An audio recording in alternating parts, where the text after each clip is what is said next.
on. October Red Boxing here with the lovely Dillian Whyte. You know what I'm going to do before we start this off? I met you back in, what was it, 2018 or some madness like that? I think so. Something like that, 2019. Come a long way since then, man. Yeah, we met round the way in Birmingham. In Birmingham, come on. In the ends. In the ends. And we were speaking about, well, you were speaking about what you were going to do, which was obviously starting promoting the shows, etc. And now you're on to show number, is it 4 or 5 now? This will be 5, and then a co-promotion as well. So. And you've done the co-promotion. A lot has happened. I pulled out the picture. In fact, I'm going to post it because I've still got the picture with the two of us standing outside the shop. What shop was that called? Was it Aston? Yeah. Was it Russell's? Russell's. I like Russell's. Good porridge down there. Yeah. And so much has happened since then. So first of all, congratulations for actually saying you were going to do something and then doing it, and for giving me the opportunity to do commentary on your show. Yeah, but you disappeared, man. So you know what? I didn't disappear. But you're doing good stuff anyway. So we can get into it if you want. Because you know me, I'm up for it. There's not no beef. What I'm saying is, you was busy because of other shows and whatnot. Yeah.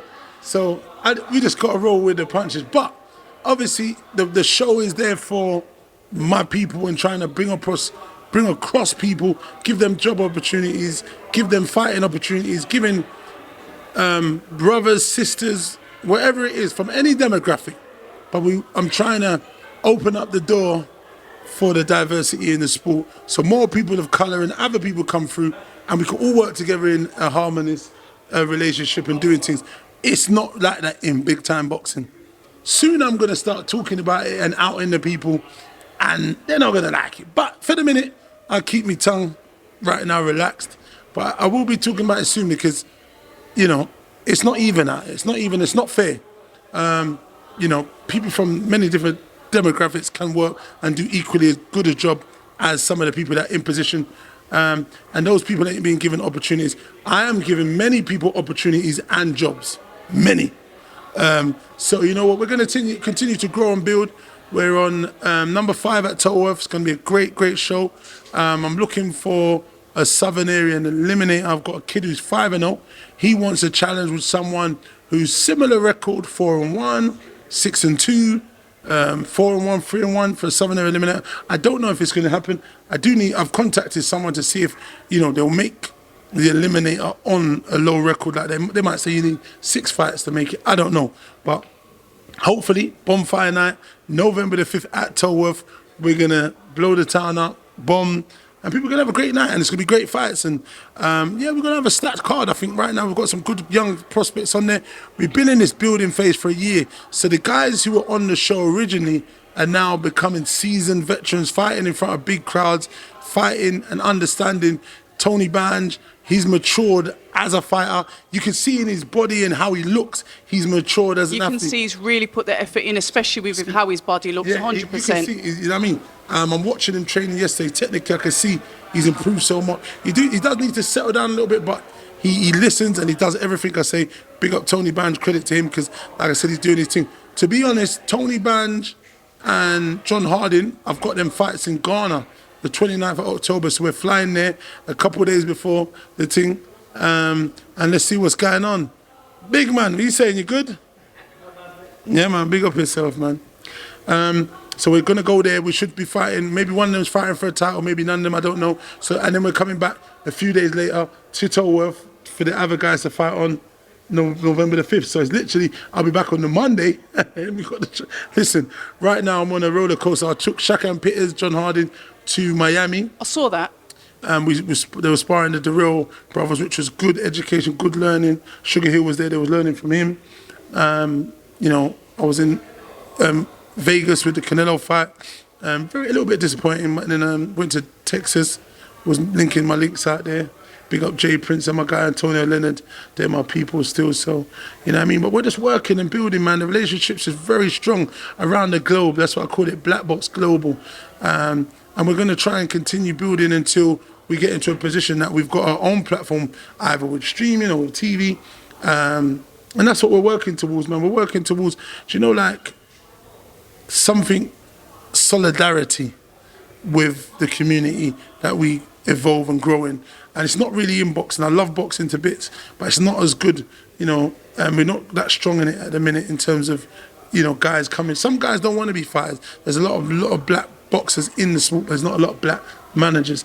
And I want to see more of that. I want to see more people coming from where I'm coming from and deciding to get into the business side of it. Some people don't want to get punched in the face.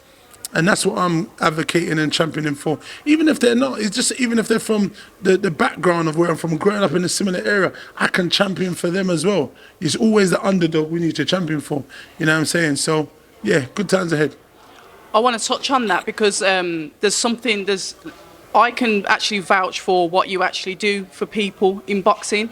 When you did your first show, which ironically it was November the 6th, 2021, so we literally run into the year. Exactly. It's anniversary, baby. Absolutely, it is the 1 year anniversary into show 5. Husra Gee, I remember when I did a YouTube live with him, he was going to be the ring announcer. And he's gone from strength to strength, backed on you. I am now seeing that he's done, he did the Misfit show for DAZN. The doors that you're opening for other people in boxing is commendable. And to be honest, credit to him, he's even said it, he's gone on from there. And a lot of people are moving on slowly and gradually from there. We're giving people opportunities, even, Denzel was doing his commentating and he wants to go on and do other shows. Hot Shot, loads of different people have, coming on and working. And some are just, it might be short term, some of it might be long term.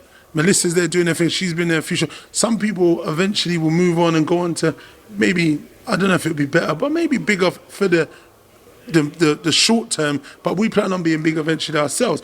But I mean, some might just grow with us, but I'm looking at it and I understand the game. I'm a businessman. So even with Huss, I was saying to him, look, booking these dates, but if you get a DAZN, big fight with KSI, I will understand as a businessman to say take that opportunity because it's high profile, it's big business. I'm not going to say don't take it because I'm a businessman. I understand business, so I'll understand the opportunity, what it can give you and arise from that, and it looks good for us as well. Our announcer doing these shows, X, Y, Z, you know what I mean? So I said that to him. So it's funny how the world is. Some people don't look at business.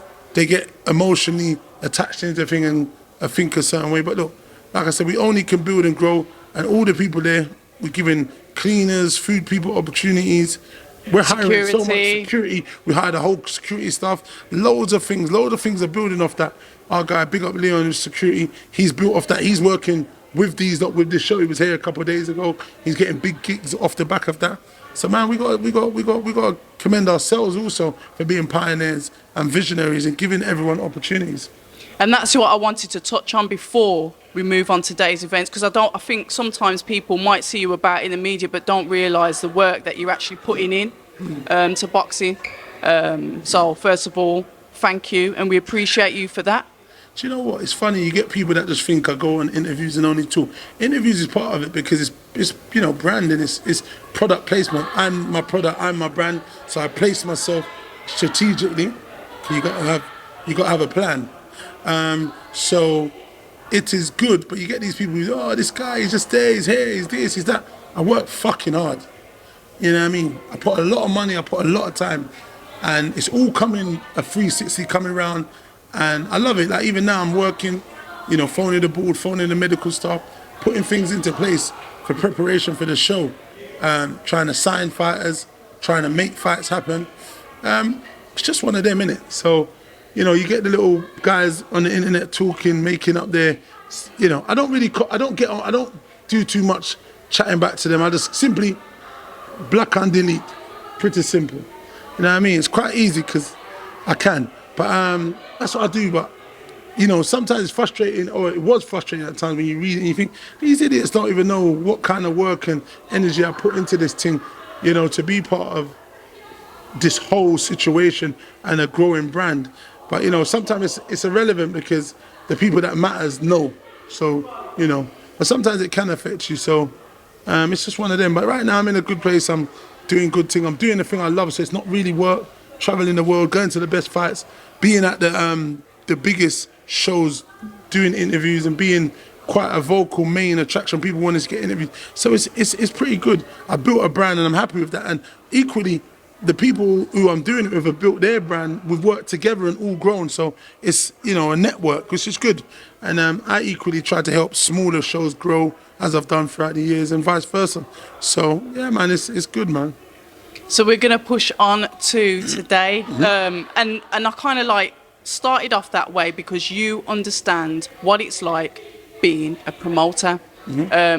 I know that you were saying there was been some back and forth on the internet when people are saying, well, you were saying, I want to see the fight. I'm a boxing fan. I want to see the fight. Look at the money that's involved. So it's just your thoughts. And obviously the cancellation.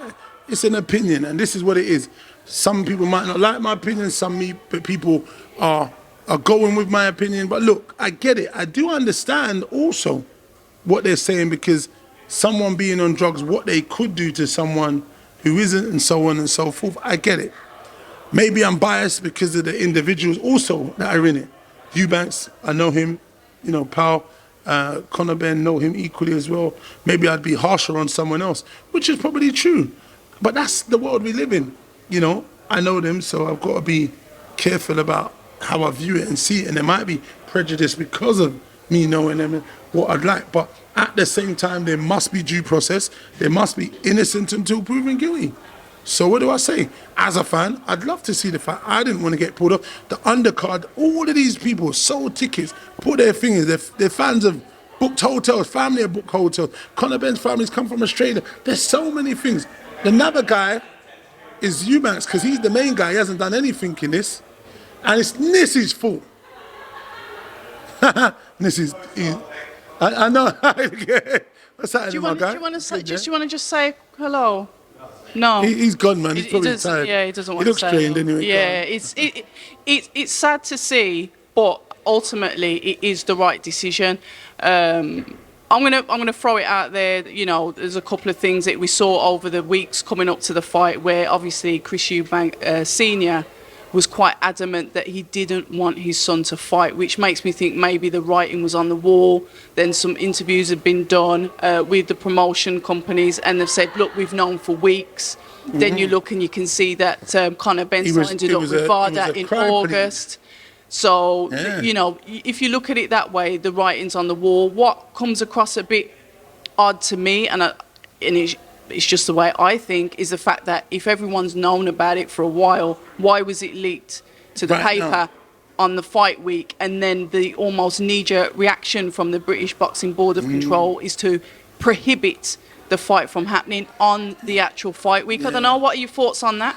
I think it was one of those ones where obviously, like, it seemed it was the dad knew something, they knew something, so he was kind of not speaking, but what's the word? Kind of like hinting at something. And then it being leaked fight week.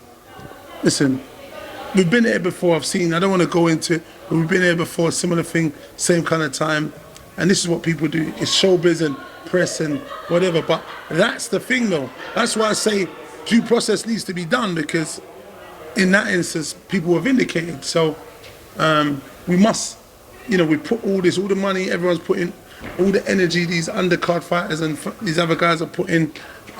It's just a shame, you know what I'm saying? So you say it's the right thing. Look, either way, it's not going to harm me, but I just would have liked to see the fight. Yeah, all of us would. Yeah. So, it going on now or not, it might be postponed indefinitely. So then we don't get to see the fight. So, it's a tricky situation, you know what I mean? But like you said, it's the undercard fighters. It's it's the promotional, the amount of money. I mean, you put on shows, and I'm not even gonna ask you to guess what kind of money was involved in this. But at the end of the day, it gets to the point when you have to say what's more important. You've got reputation at stake. You've got possible health issues. The fight becoming more dangerous because of the risk. Are you prepared to sacrifice your brand for the sake of making a fight happen? And this is the scenario which I believe that Wasserman and Matchroom have had to discuss. Maybe, I get it. Then if that's the case, then maybe they should have looked at removing the main event and keeping an undercard and doing something else, upgrading someone else. I don't know what the options is, but to be honest, it's all been centered around Eubank and Bang and the pay-per-view. So it was going to always be a tricky situation. You know what I'm saying? So for me, though, if I was in that position, because I'm a little bit lower down, yes, my bro, I would have probably just removed those guys and gone on, because I can't afford to take such a loss. They've put a lot of money and time and energy, so, you know what I mean? And like I said, we've seen the red carpet. You know, it's practically nearly 2 weeks of media to cover this. So yeah, the amount of money. They put a lot into that. I could see it was on billboards everywhere. But look, it is what it is. Exactly that. If it's money over health, I personally would like to see the health, especially of the individuals. So yeah, we don't want to see anything happen to anyone and them get harmed. But in this instant, these are two very experienced fighters, guys who have been around the block. Eubank's got a hell of a chin, been around the games, knows how to box, and a hell of a fighter. So for me, the risk factor, I don't know if it's as much as people are alluding. Conor Benn's coming up in weight. He might be coming down a weight a little bit. But I just feel like the pedigree and experience he has. So everyone's saying that Conor Benn, obviously, his power, he's a killer. Yes, he is a big puncher. But at what level? We got to be honest about the level where he was. This is a huge step up. And we would like to have seen how he dealt with this step up. But at a lower level, he's demolished the guys who were there. People are talking about Algeria and this man. Algeria is an old guy, not being funny. It was a great win, a great stoppage. The other kid, you know, that was cool. He caught him cold. That was good, that Van Haren or whatever. But he's actually come out and said, well, I'm kind of like questioning my defeat I saw now. that online. Well, this is what I'm saying about the reputation. It's not gonna leave. Once something like this happens, that stigma is attached to you forever. You know, it doesn't matter what happens. You prove your innocence in some capacity. It will always be, because, you know. Well, we've seen the same thing happen to Dillian with the Oscar Rivas. Exactly. So it's just one of them. So we're gonna move on. I mean, it is what it is. The fight has been postponed. Like you said, when will it happen? If it does happen, it's been postponed. There's nothing we can do about that. But one of the things I wanted to ask you about is obviously Dillian now. He put an announcement on saying, well, the news has come out, he's got his head trainer, and I emphasise that, his head trainer being Buddy McGirt. He'd gone over to California, you know, and he's obviously rebuilding himself. Mm-hmm. Your thoughts on that, and the changes, and how do you feel about that? It's a good move, you know, like America's got Buddy's been around the game. He's a Hall of Famer, isn't he? He's a Hall of Famer, he's got a lot of top guys he's trained and worked with, so I think he's a teacher and he understands. So Dillian should be able to learn some stuff as long as he takes it on and he's in the time frame. Does it translate into the fight? Now, it might be a bit too soon, but it'll be interesting to see. But it is a good move bringing on Buddy. Obviously, I know Zav was in the team. I don't know what the position with him and Zav is. I'd like to see that unit stay together, because it's always better to have a few more coaches than just have one coach, because different people see different stuff, you know. And in the corner, you need good, sharp eyes. So, yeah, it's a good move, man. You know what I mean? America's where it's at, with a lot of good coaches from there. A lot of the top boys around boxing throughout the years have come from America. So, you know what better place? He's had Sergey, he's got the kid, I don't know what they call him, Nebransky, Callum Smith there. He's had loads of them. And he was in Dan Aziz's corner. Yeah. When he fought Shakan Peters. Yes, he was in the corner. That's where I saw him and Dillian, and I thought, hey, what's going on here then? Okay, gotcha. I know Dan Aziz is going there. I wasn't sure if that. Okay. Yeah. That's not. Look, Dan Aziz knows he took himself to America. Do you know what? You got to go and explore and broaden your horizon with learning boxing. And do you know, a lot of guys that do go American, train with those guys, spar with those guys, and learn, come back better athletes. Staying in UK, I don't think it's enough to become a real world beater. You need to travel the pond and learn and take in different sceneries, like going to Germany or wherever it's good, because it's not the same old, because you come accustomed and you pick up bad habits staying here, and sometimes you get too confident or laxy days and thinking you are better than you are without going out there and training and doing different levels and seeing, you know, how different people train. Because I got that when we went to the Klitschko camp, and we was there all that time. We was with Jonathan Banks, Klitschko's and stuff, and that was an eye opener. I learned a lot in that 4 months or whatever. We was over in Germany, moving around, and Austria. So that was very good for man. We was with Adam Booth early days in the UK. So I've managed to take things, and it's landed me here in this time, all these years later, maybe not knowing and understanding why I was always so keen to look and study and talk and ask questions for these moment now, for this time now. So it's a great place. And how do you think Dillian's like doing over there? I mean, have you spoke to him? How's he getting on? Listen, I spoke to him yesterday. I speak to him nearly every day. He's always video now. He seems very happy. That's really, yeah. He's definitely in it. He seems a lot more chilled, to be honest, and he's saying he's learning so much so quickly. So yeah, he's happy, boy. I don't know where they say it might be a bad thing being too happy, but he's in a good place. Spoke to him yesterday, a couple of days before, that day before. Yeah, so he's cool, man. Yeah, we've been rapping quite a bit. Maybe it's too much. Don't call me no more. Well, you know what? That's good because he's usually quite miserable, actually. Yeah. Nah, that's why we get on. Yeah, he's miserable. Nah, he's a bit of bants. But he's good, man. He's in a good place. He's training. He feels well. Looks strong. He's had pre-training before he's got there. So now he's got 6 weeks or so for his fight, or a little bit, about a bit more maybe. And let's see what happens. Would you think, with this postponement, do you think it could possibly push fights back? Or do you think, he'll stay on that? Because it's supposed to be the 26th of... Yeah, hopefully it pushes it back. Yeah, because that's you're on my holiday. own selfish gains. But yeah, hopefully it moves back a little bit. Yeah. Because obviously everything depends if something else drops on that day. But obviously as a business, you're going to look at the landscape and try and place your show in... but, I think there's a few fights. I think the War's fighting on the Reactpor's got one. Really... So that's Frank Warren and boxer. Smart man, better man, you should move it unnecessary because you're trying to check fans' loyalty. It doesn't make sense.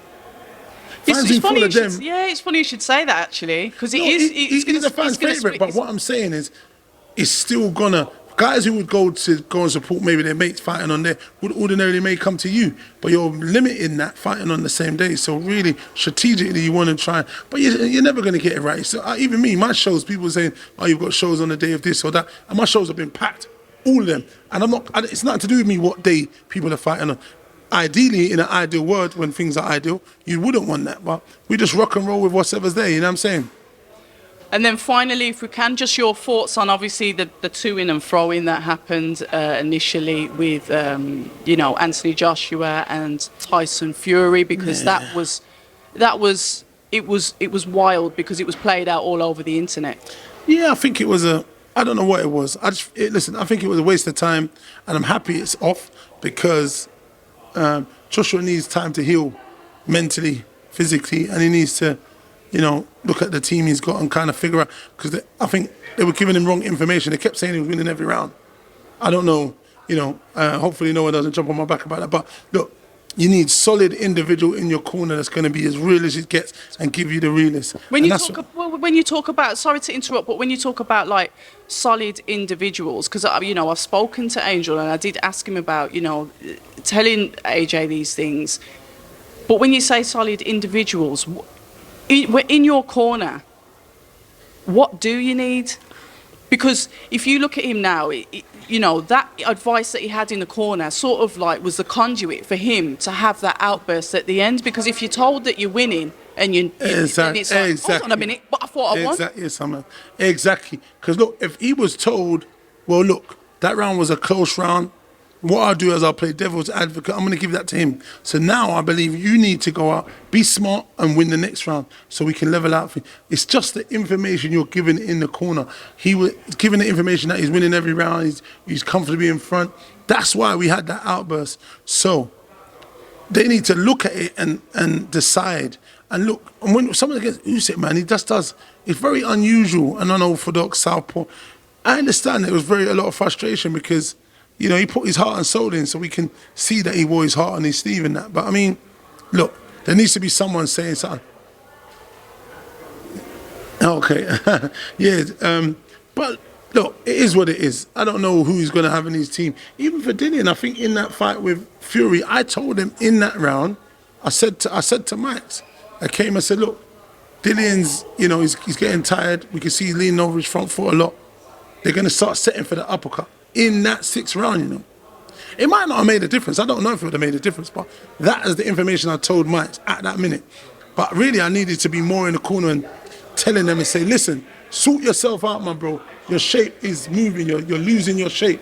And maybe he would have listened, maybe he wouldn't. Because when you're tired, it's hard to listen and process. Do you think that was because of information overload? Why he was tired? Do you think it was more of a mental I tired, think or just he was the knackered? tired was because of all the wrestling him and Fury was doing in there.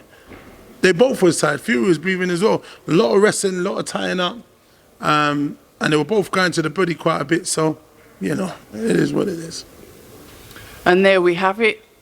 I think we can sit down and we can talk Yeah, we boxing could talk for all night. But hey, ages, but we are here. Appreciate your time. thanks very Dean, much. all the best on November the 5th, celebrating that 1 year anniversary. No Black doubt. Box Global, get behind them. Tolworth Leisure Centre, it will be streamed. Who's doing your streaming? It'll be streamed on the Black Box page and maybe Boxing Media King. Yo, my man. Boxing King Media as well. Yeah.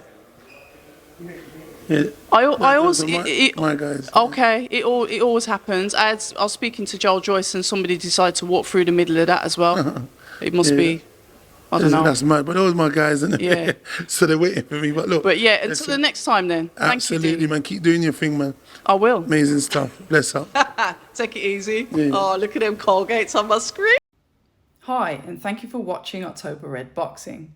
Like, subscribe, and tap the bell for notifications. You can also find us on Instagram at October Red Boxing and on Twitter, October Red UK. And remember, at October Red, we stay ready.